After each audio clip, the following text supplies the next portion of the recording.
The Shop 3 Sheep Eater. Written and read by W.P. Thrift, who can be contacted at Lantis Armstrong on Twitter. And cover art created by JD, contactable at Radix_L on Twitter.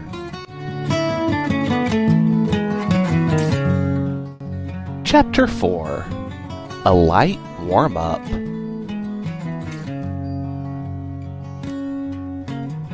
The pain was greater than anything Lantis had ever known in his life.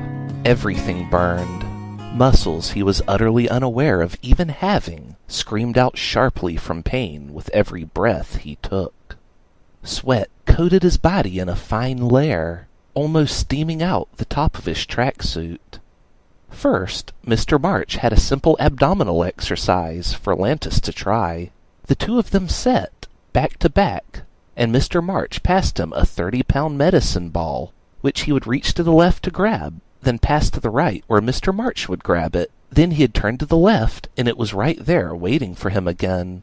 300 reps of that, and Lantis felt like his torso was about to slide in half.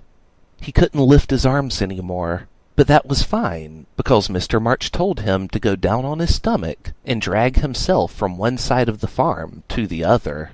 There was maybe 200 yards between one crop of peach trees and the next, in the space in front of the house.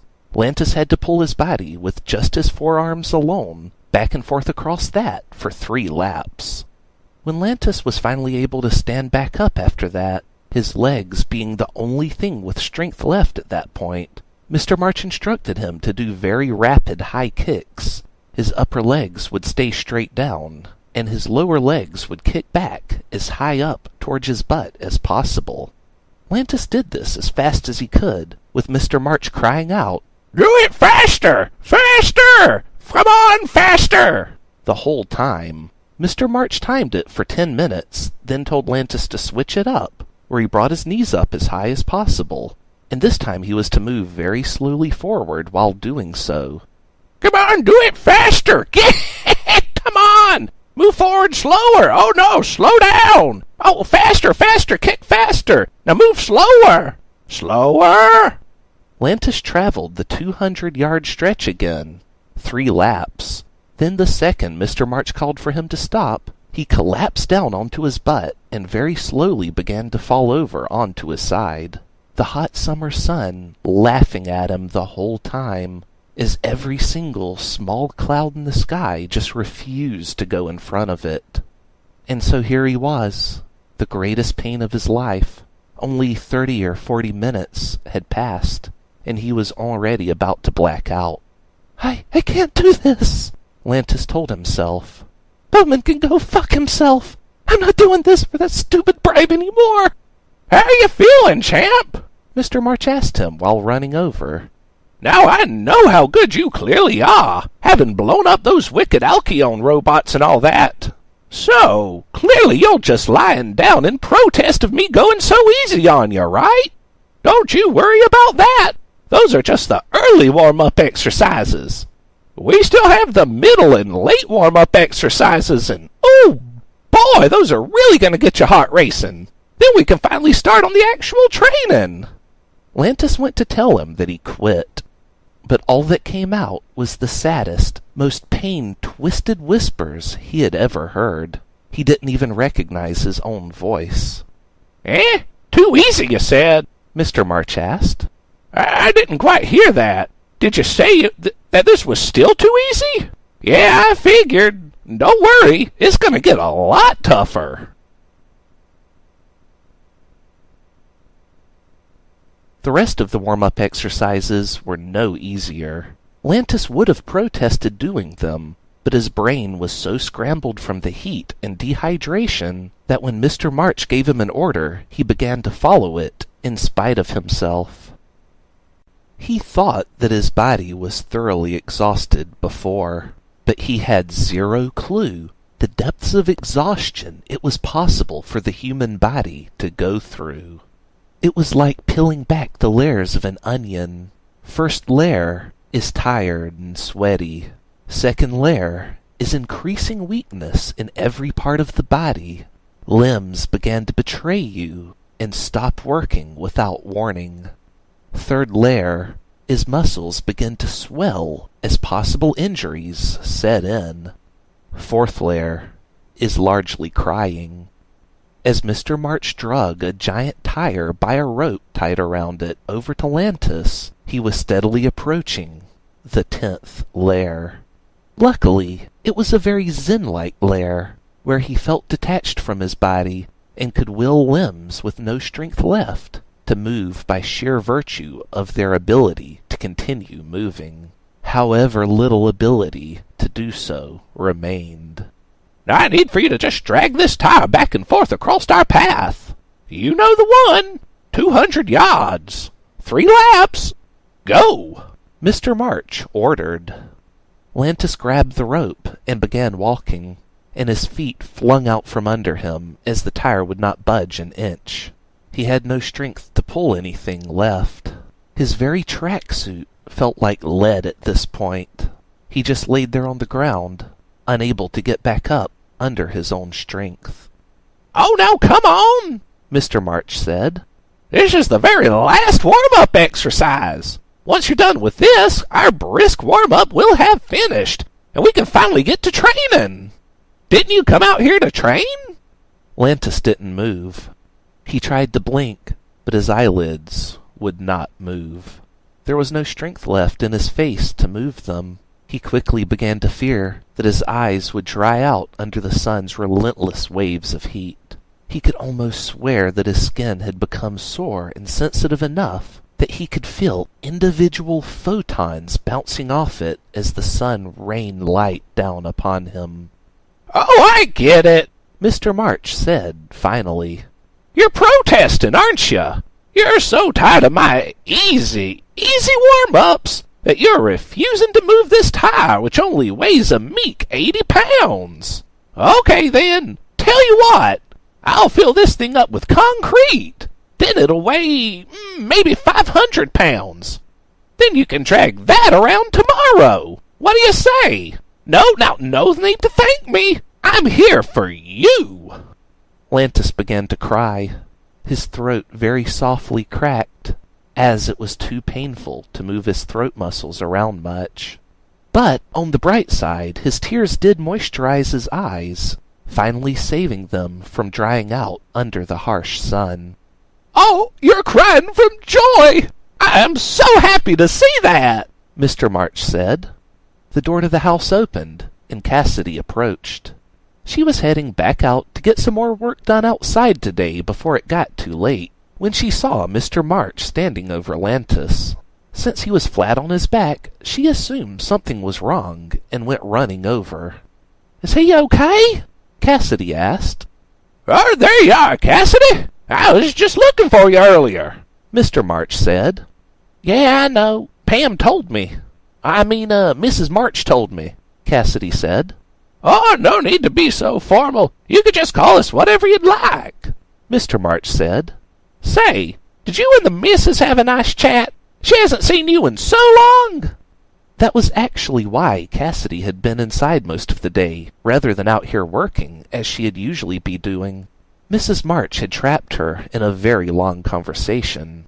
Not that Cassidy didn't enjoy catching up, she just wished they could have done it after sundown. There was always so much work that needed doing around here. Most notably, she needed to get another 10 barrels of peaches, picked and loaded into her pickup truck, and ready to bring them down to the local Cattailville Farmers Market, where her clients will be expecting her delivery first thing in the morning. We had a good chat, Cassidy replied simply. But, is Lantis dead? He looks dead. Oh, he's fine. We're just about to get started with the real training, Mr. March said. It was an easy 3-hour warm-up the first day, but we may have to extend it to 5 hours tomorrow. Never can be too thorough, you know. I think he might need a water break, Cassidy suggested. What makes you say that? Oh, he's looking paler than a full moon is why. Mr. March looked him up and down, scratching his chin. He just wasn't seeing what she was seeing. When he looked at Lantis, all he could see was steely determination. To Cassidy, he looked like a corpse. She grabbed him around his torso, under his arms, and drug him back towards the house, where she laid him out on the couch in the living room, and ran to fetch some soaking wet, cold bath cloths to lay over his forehead, and a glass of water for him to drink. Mrs. March was sitting inside on a rocking chair, just watching TV. The warm-up was always her husband's favorite thing to guide students through, so she wouldn't be stepping in until the real training started. In the meantime, she was never one to say no to good air conditioning and mediocre daytime television. "Your husband's gonna kill this boy!" Cassidy yelled, rushing back into the living room with water and the wet cloths. That's nonsense. This man right here is a lot stronger than you would believe. Even Liquid was awed by what he could do," Mrs. March replied. Cassidy couldn't believe she was hearing this. How could neither of them see what was right in front of their eyes? Lantis wasn't like either of them. They were both old, but invincible, while Lantis was young and fragile. 3 hours of those so-called warm-up exercises, and he was knocking on death's door. Cassidy tried to get him to drink, but he started coughing almost immediately. She grew more worried for his safety with everything that happened.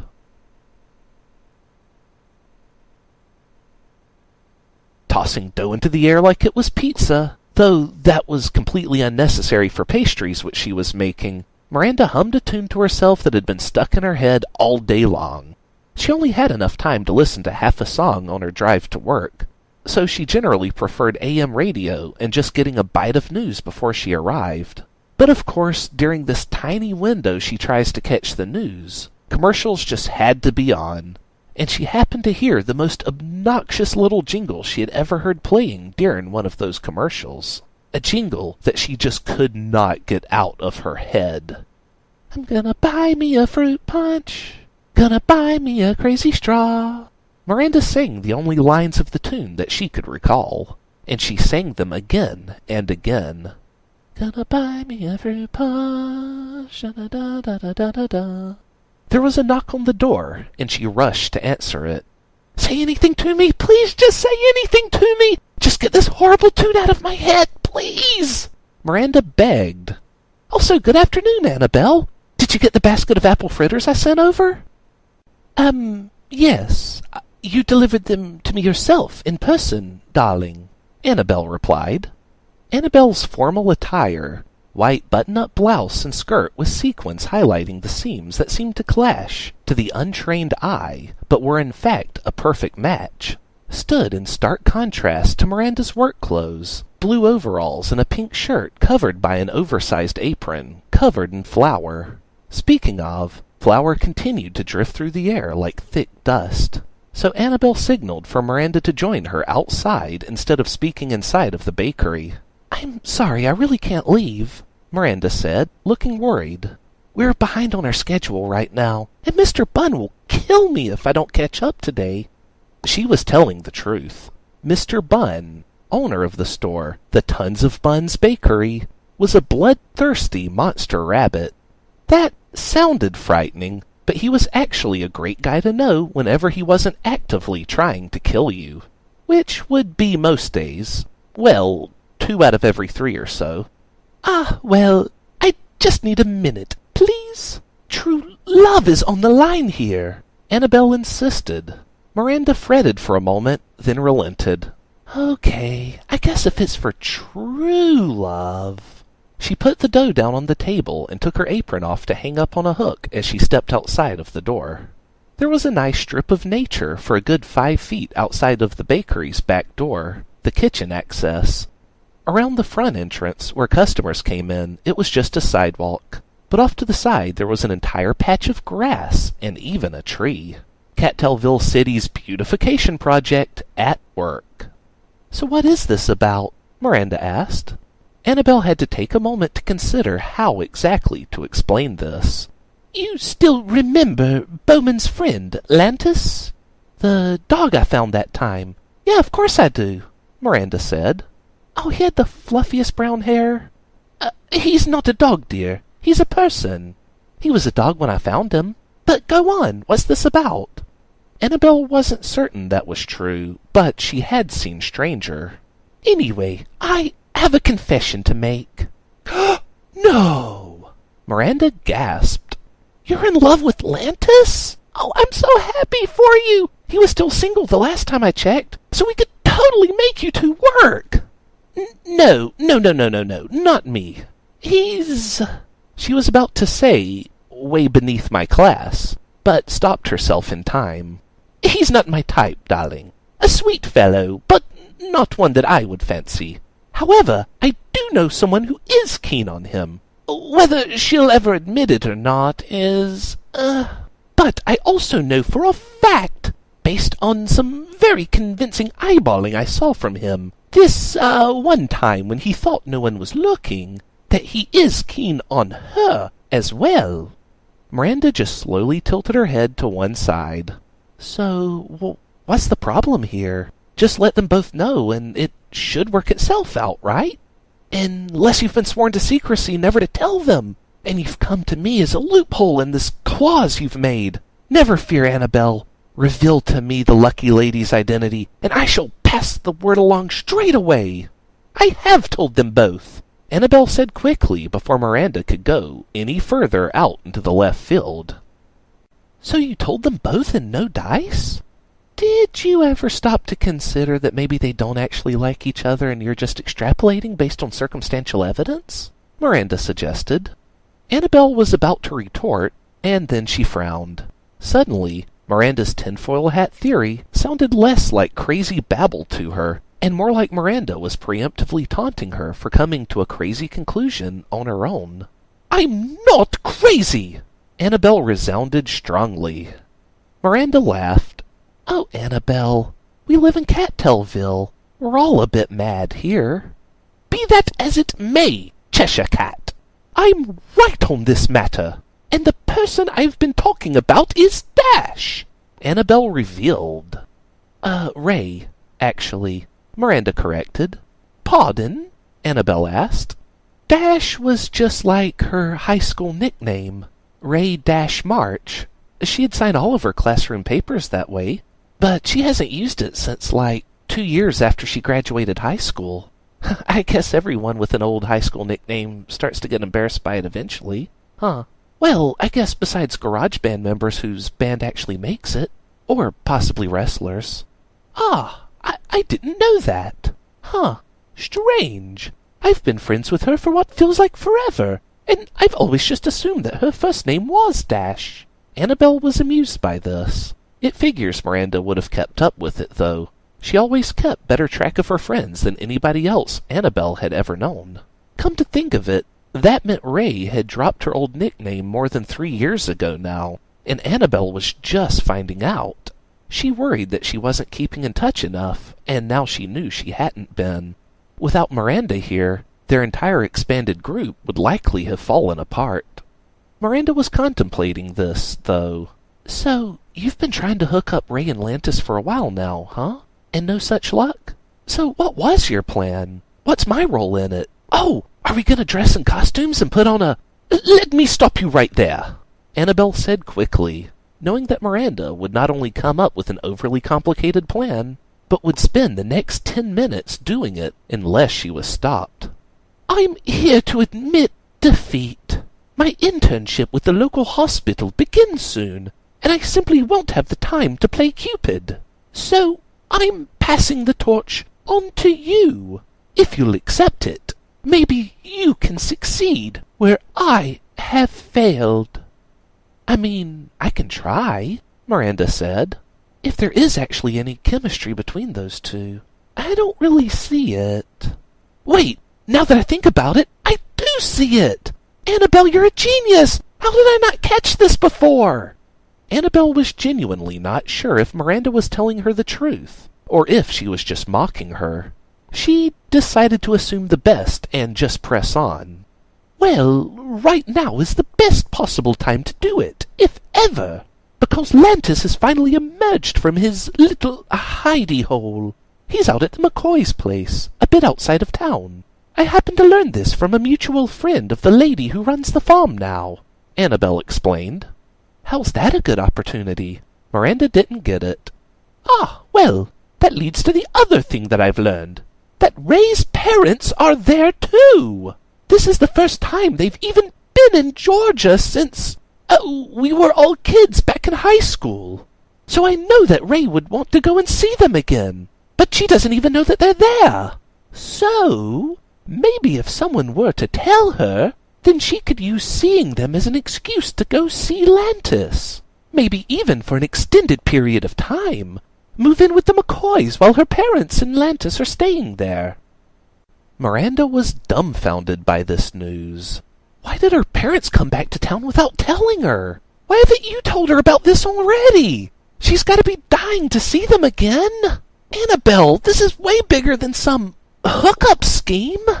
I reject the notion that this is some mere hookup scheme, Annabel retorted.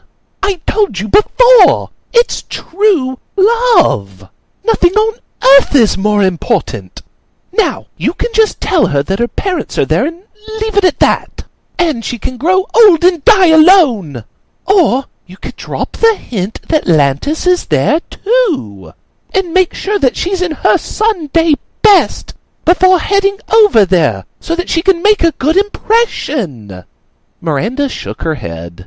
She wanted to rush back inside and use the rotary phone on the wall to dial Ray up straight away. Yes, Mr. and Mrs. Bunn were both very old-fashioned, and so was Miranda. The only cell phone she had was in her car, and it didn't work without being plugged into the cigarette lighter. But now that Annabel had put it that way, what if this meeting of Ray's parents and Lantis being together, for whatever reason they were together, was some kind of cosmic miracle, signifying that this was something that was meant to be? Then again, what if Miranda was simply overanalyzing this? What if they both were? Or, gasp, what if they were both underanalyzing this, and it was something way bigger than the both of them? Yes, Miranda said. That last one makes the most sense. The last what, dear? Annabel asked, not hearing the same crazy voices in her head that Miranda heard. Never mind.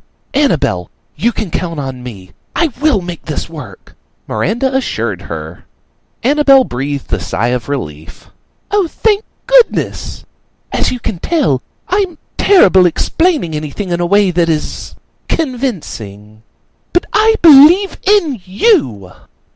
Annabel went on her way, and Miranda went back inside the bakery to get to work. But just as soon as she got off for the day, she planned to head straight to Ray's place and enact this scheme. I'm gonna buy me some fruit punch, and I'm gonna buy me a crazy straw. Oh, damn it, it's still stuck in my head.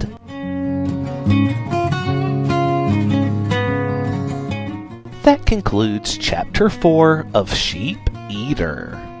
Tune in every Tuesday for new chapters, and please subscribe to be notified the moment they're released.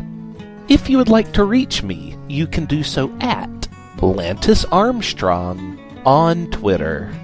That's LANTISARMSTRONG. Thank you for tuning in, and we hope you'll join us again for next week's chapter, The Wandering Marches.